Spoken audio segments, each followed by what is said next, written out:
গোবলা, মামি, ওপারে আছে বনু আর মামা। তো আমরা যাচ্ছি পুজো বাড়িতে, আর এখানে তো আমরা মজা করছি। তো তোমাদের সাথে পুরো ব্লগটা দেখাবো, পুরো ব্লগটা দেখার জন্য স্কিপ না করে আমার পুরো ভিডিওটা কন্টিনিউ করে দাও। তো চলো দেখতে থাকো আর সঙ্গে থাকো। একটু একটু টাকা টাকা, একটু টাকা হেঁচে দে, একটুখানি হেঁচে দে, একটু হেঁচে দে, হেঁচে দে, একটু টাটা করে দাও, টাটা। হ্যাঁ টাটা করে দে, একটু টাটা করে দে, দুষ্টু করবে। আমরা চলে এসেছি নিমন্ত্রণ বাড়িতে, আর মামা গিয়েছিল প্রসাদ আনতে, আর আমি মামার জন্য ওয়েট করছিলাম। পূজা বাড়িতে আমি, মামা, মামি, বোন, আমরা 4-5 জন এসেছি, আর ভাই। আর এখানে হচ্ছে যেমন গোবলা বসে রয়েছে, মানে কোলে শুয়ে রয়েছে, এত দুষ্টুমি করছে। আর এখানে মামা আমাকে দিয়েছে, এটা কি বলে আমি জানি না, কিন্তু আমার দারুণ লাগছে। এটার নাম আমি ঠিক জানি না, সত্যির নামটা জানি না, কিন্তু অসাম লাগে, ঠিক আছে, অসাম লাগে খেতে, আমার খুব ভালো লাগে। আমি তোমাদের সাথে কথা বলছি, আর এখানে গোবলা দেখো, আর মামি একটু গেছে বাইরে, বনু আছে বাইরে। আমার ঠিক রোদটা তোমরা জানো, আমার শরীর খুব একটা ভালো না, তোমাদের সাথে ব্লগ শেয়ার করতেও পারিনি আমি। এখন যে ব্লগগুলো শেয়ার করবো এগুলো রিসেন্ট ব্লগ, তা আগের ব্লগগুলো মাঝে মাঝে আমি দেবো, অতটা ওয়েল গুছানো ব্লগ পাবে না, কিন্তু হ্যাঁ তোমরা পাবে ব্লগ। আর এই যে আমার ঘরও কমপ্লিট হয়ে গেছে, সেইগুলো তোমাদের সাথে শেয়ার করব। ঘরও মোটামুটি কমপ্লিট, এবার গোছান গাছান বাকি আছে, যেরকম হয় আর কি, কালার হয়নি, কারণ সেই গল্পটা আমি তোমাদের সাথে পরে শেয়ার করব। তো এই যে, আর আমি একদম হালকা পাতলা ড্রেসও করেছি, সেরকম মেকআপও করিনি। আর মামির ওপারে গিয়েছে, দেখি কোথায় গিয়েছে। তো চলো বসে থাকি আমরা। আর এখানটায় এই যে আমার মুখের দিকে তাকিয়ে আছে, মামা এগুলোকে কি বলে? ও আচ্ছা, পয়সা। তো আলটিমেটলি চলে এলাম আমরা সেই পূজা বাড়িতে, যে বাড়িতে আমরা অ্যাকচুয়ালি গিয়েছিলাম। আর এখানে যে ছোট্ট বোনু, ওর নামটা আলি, ও ভাইকে নিয়ে বসেছিল। আর তারপর আমরা ওখানেই গিয়ে চলে এলাম খেতে। আর খাওয়ার মধ্যে ছিল পনিরের 4-5টা আইটেম, ডাল, আলু ভাজা, আর সত্যি জল ইজি বোনু, ওই দিন এত গরম পড়েছিল যে আমি শুধু জলই খাচ্ছিলাম, আর মামিও তাই।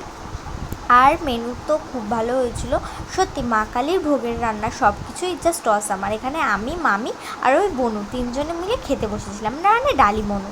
আর এখানে আমরা চলে আসছি বাড়িতে, মানে আমি একা চলে আসছি বাড়িতে, আর মামিরা ওখানে ছিল। তার কারণ হচ্ছে আমার রয়েছে অ্যাক্টিং ক্লাস, তো মামা আমাকে বাড়িতে দেবে, দিয়ে মামা ফের বনুদেরকে আনতে যাবে। আর এদিকে চলে এসছে আমার মশাই আমাকে নিতে, আর আমি ভুলে গেছি হেলমেট নিতে।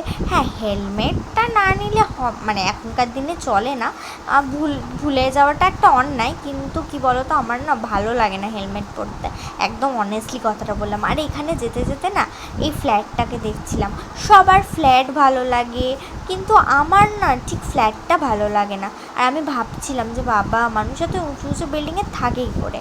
আর চলে এসেছি এই ক্লাসে, এটা আমাদের ক্লাস এনএমসি। আর এখানে এই যে সব স্টুডেন্টরা বসে রয়েছে, আর আমিও বসে রয়েছি। আর আমার ভাইকে দেখো যে হেলমেট নিয়ে পাকামি করছে, তখনও স্যার আসেনি।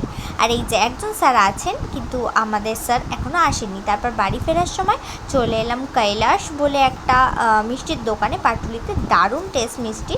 তারপর বাড়ি ফিরে যাচ্ছে, আর বাড়ি ফেরার সময় খুব ক্লান্ত ছিলাম, আর পারছিলাম না, খুব কষ্ট হচ্ছে, মানে ভালো লাগছে না কিছু, এরকম একটা ব্যাপার। আর তারপর ফোনের মধ্যে জানতে পারি যে আমাদের পাড়ায় রয়েছে ফাংশন, আর এখানে আমি চাঁদটা তোমাদের সাথে শেয়ার করছি। চাঁদটা দেখতে না আমার খুব ভালো লাগে। আর হ্যাঁ, তোমাদের যেটা বলছিলাম, তারপর আমি জানতে পারি যে আমাদের পাড়ায় না ফাংশন রয়েছে, ঠিক আছে। বাড়িতে গিয়েছি, ব্যাগটা রেখেছি, আর পায়েলের সাথে চলে এসেছি এক দৌড়ে ফাংশন দেখতে। আর এখানে এই গানটা শোনো বন্ধুরা, জাস্ট ওয়াও, এই দাদার ভয়েস, আমি তো পুরো একদম ফিদাই হয়ে গেছি। তোমরাও শুনে নাও কেমন।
ভিডিওটা শেষ করতে।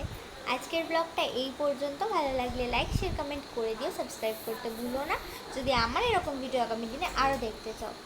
আর দেখা হচ্ছে খুব তাড়াতাড়ি একটা নতুন ভিডিওর সাথে। ততক্ষণ সুস্থ থেকো, ভালো থেকো, বাড়ির গুরুজনদের খেয়াল রেখো, যেটা এখনকার দিনে ভীষণ প্রয়োজনীয়। Tata, good night.